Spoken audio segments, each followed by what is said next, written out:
Monsieur Gérard, bonjour. Merci de nous accueillir dans les locaux de votre société SES Sterling. Heureux de vous accueillir effectivement dans notre société.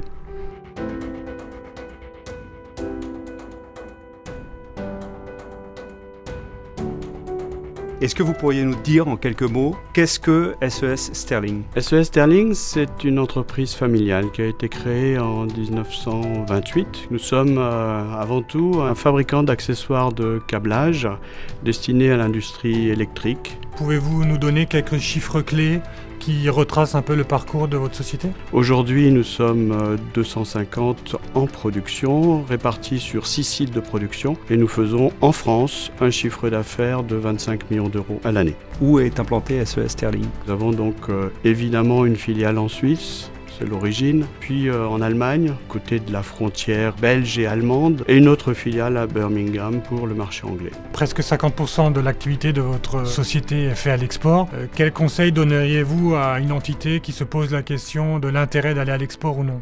Il faut aller à l'export. On a toujours basé notre stratégie vers l'export. On édite un catalogue en 8 langues parce que notre stratégie, c'est de multiplier les sources de commandes pour diminuer le risque. Plus on a de clients, moins on a de risques. Et grâce à la CCI, nous avons fait des missions de recherche dans des pays qui sont couronnés de succès. Bon, alors être présent chez les autres, c'est un peu le savoir-faire du groupe Air France. Et cette année, on arrive avec beaucoup de nouveautés sur le marché, puisqu'on crée une nouvelle compagnie aérienne qui s'appelle Joon et qui sera lancée au 1er décembre sur le moyen courrier et fin mai sur le long courrier avec des nouvelles destinations. Et puis même cet hiver, nous ouvrons en fait 52 nouvelles destinations. Voilà, donc j'espère que nous pourrons vous accompagner dans votre développement. Être proche d'un partenaire, c'est lui offrir aussi la solution propre à son pays. On essaye de développer des produits qui vont être son habitude et ne pas essayer de vendre ce que l'on a dans notre catalogue. Et aujourd'hui, toujours grâce à la CCI, nous avons fait un voyage pour rechercher en Iran des partenaires. Ce marché s'ouvre.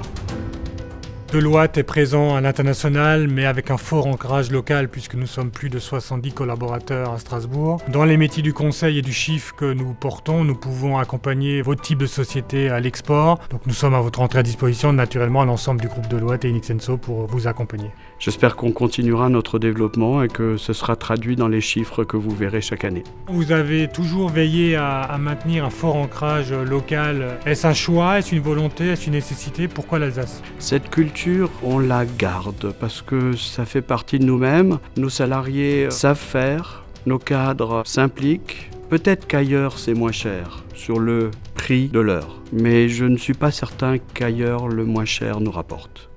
Merci encore à vous deux.